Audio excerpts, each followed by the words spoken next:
Have you ever heard of a people so connected to the ocean that they spend nearly their entire lives on the water?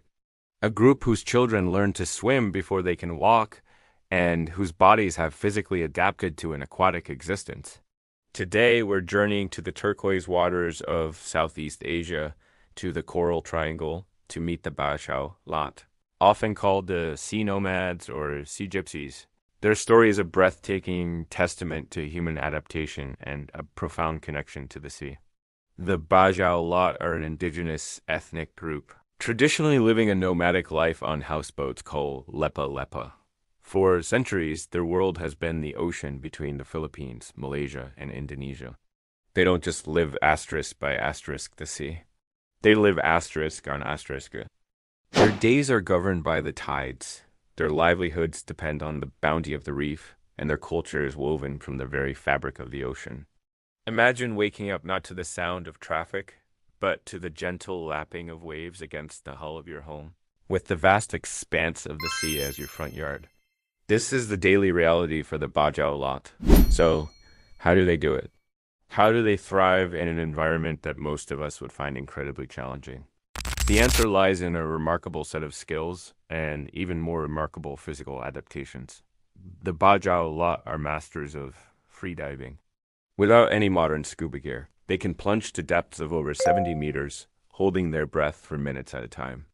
Some accounts even suggest dives lasting over 10 minutes. They hunt for fish, sea cucumbers, and pearls with nothing more than a wooden spear and a pair of handmade goggles. Their underwater vision is astonishingly clear, a skill developed from childhood by constantly opening their eyes in salt water. But the most incredible part is what science has discovered. Researchers have found that the Bajau lot have genetically larger spleens compared to their land-dwelling neighbors. Why is this important? The spleen acts as a biological scuba tank, storing oxygenated red blood cells. When they dive, their spleen contracts, releasing this oxygen reserve into their bloodstream, allowing them to stay underwater for much longer.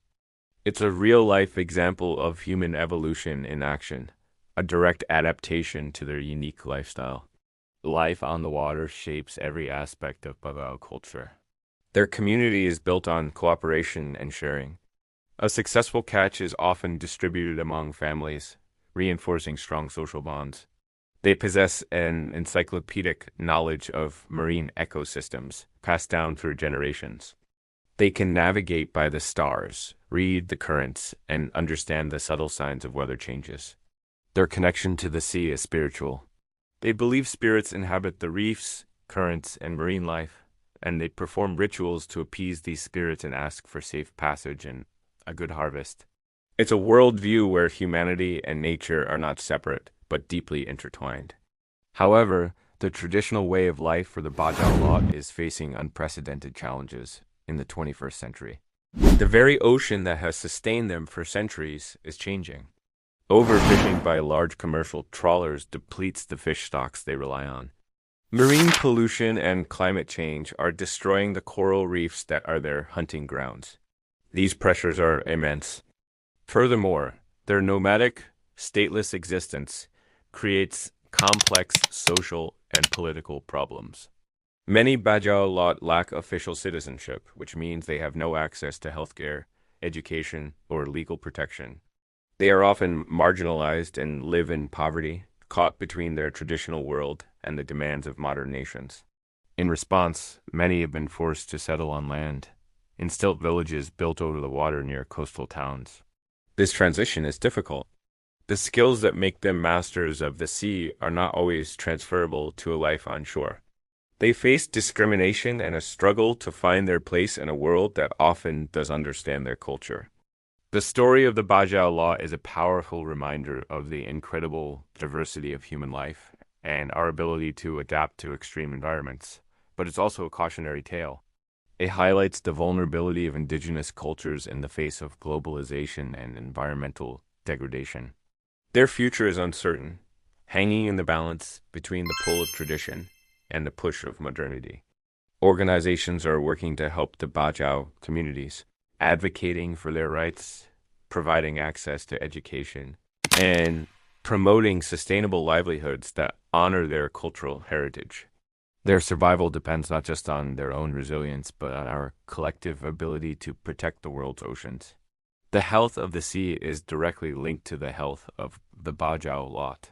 By protecting marine biodiversity and fighting climate change, we are not only saving an ecosystem, we are helping to preserve a unique and irreplaceable human culture. The Bajau lot are not just sea gypsies. They are guardians of an ancient maritime wisdom that we can all learn from.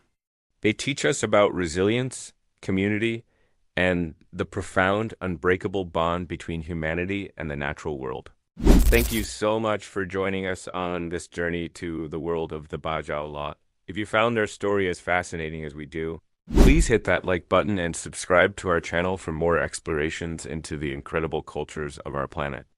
Don't forget to ring the notification bell so you won't miss our next adventure. We'd love to hear your thoughts in the comments below. See you next time.